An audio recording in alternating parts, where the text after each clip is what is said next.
Você sabia que a Colômbia enfrentou um conflito armado de mais de 5 décadas entre o governo e as Forças Armadas Revolucionárias Colombianas, as chamadas FARC, e que esse conflito resultou em milhares de mortes, deslocamentos forçados e a violação dos direitos humanos, até o surgimento de uma proposta para um acordo de paz?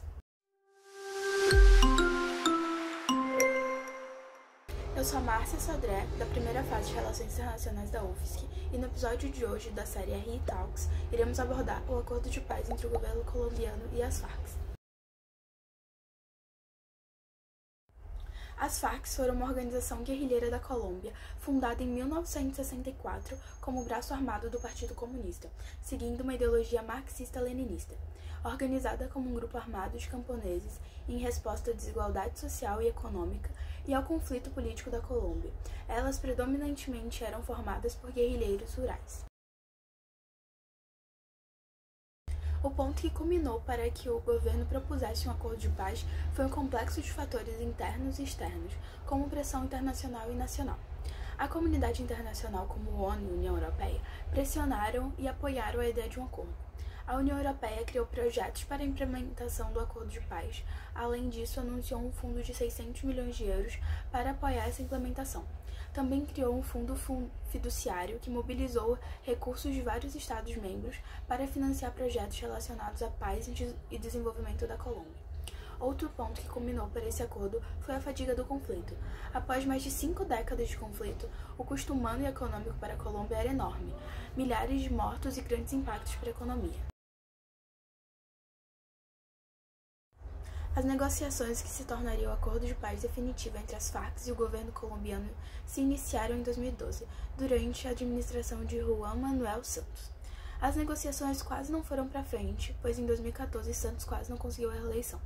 O presidente vinha se preparando para as negociações antes mesmo de iniciar as tratativas. O mesmo ordenou a formação de uma equipe de especialistas com a finalidade de analisar processos pacíficos de encerramento de conflitos.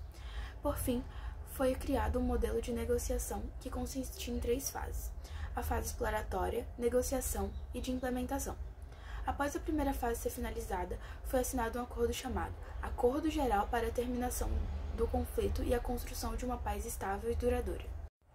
As negociações resultaram em um acordo histórico que foi assinado em 2016, que incluía pontos como um cessar-fogo bilateral, desarmamento e desmobilização dos ex-combatentes, reintegração dos ex-combatentes à vida civil, reparação das vítimas, justiça transicional e a reforma agrária. O acordo foi assinado em 26 de setembro de 2016, em uma cerimônia em Cartagena, com as presenças de líderes internacionais. O governo da Colômbia e as FARC assinaram um acordo de paz em Cartagena. Foi um encontro histórico, todos vestiram roupas brancas. As FARC se comprometeram a abandonar as armas, acabar com a guerrilha e encerrar um conflito de mais de 50 anos. Um plebiscito vai ocorrer no início de outubro, para o povo colombiano decidir se aceita o acordo. Pesquisas indicam que a maioria aprova. Porém, em outubro do mesmo ano, o acordo foi rejeitado em um plebiscito. Logo, o governo e as FARC renegociaram alguns pontos e a nova versão foi aprovada pelo Congresso colombiano em novembro de 2016. Alguns pontos que levaram à demora para a concretização desse acordo foram o histórico de conflitos, que gerava desconfianças dos dois lados. Os inúmeros tópicos a serem tratados nas negociações, que cobriam uma ampla gama de questões, também atrasaram o processo. Cada tópico exigia discussões detalhadas e acordos específicos.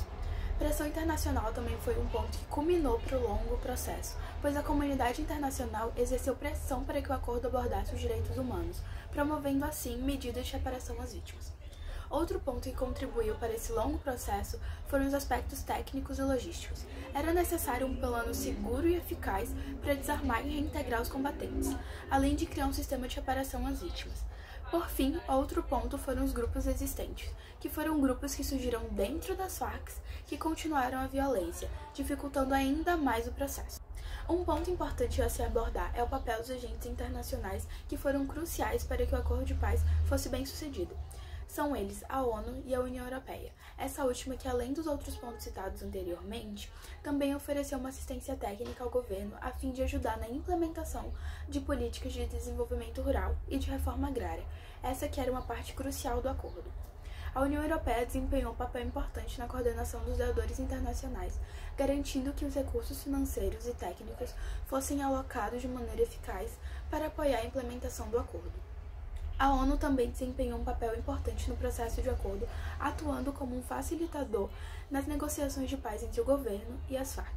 Também ficou encarregado de monitorar o cessar-fogo e desmobilizar as Farc, o que foi fundamental para garantir que as etapas do acordo seguissem de forma ordenada. Por fim, a ONU supervisionou a entrega das armas pelas Farc, certificando que o processo fosse eficaz e transparente.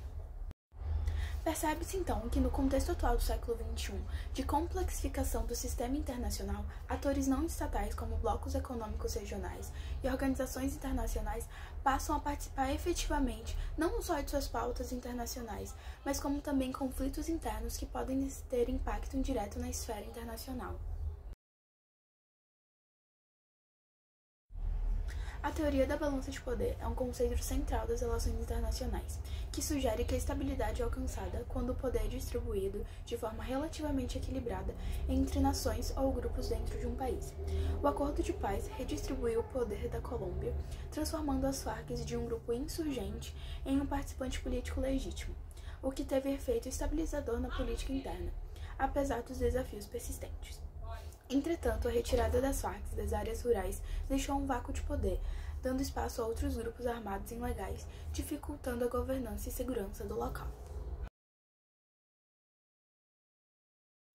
O acordo de paz entre as Farc e o governo colombiano é um passo significativo rumo à paz e à estabilidade.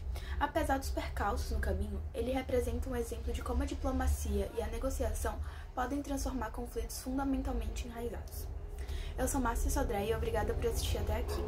Acompanhe os demais conteúdos na playlist RI Talks, curta este vídeo e deixe seu comentário, e não esqueça de se inscrever no canal para ficar dentro das novidades.